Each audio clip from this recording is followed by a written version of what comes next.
What happens to a can of Coke in an elevator if all of the cables suddenly snapped? Ignoring the effects of air friction and safety systems, we have three potential outcomes.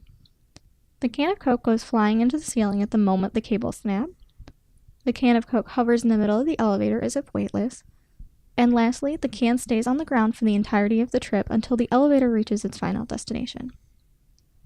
But what happens if it's a can of Pepsi?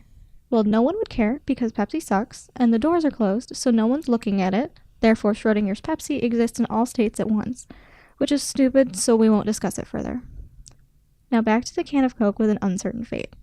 We know right away that the Coke sitting on the ground suddenly hovering into the middle of the elevator isn't possible because there is no external force propelling it into the middle of the elevator at this time. So on to the next scenario. The Coke can hitting the ceiling. While this may seem like the best answer, we know it's wrong because of freefall. But what is freefall? Freefall exists when the only force acting upon an object is gravity. So the reason it wouldn't hit the ceiling is because the elevator and can of Coke fall at the same rate. This leaves the last option as the right answer. The Coke can stay sitting peacefully on the ground and has no idea that it is headed towards certain squishing at the end of its journey. But why is this correct?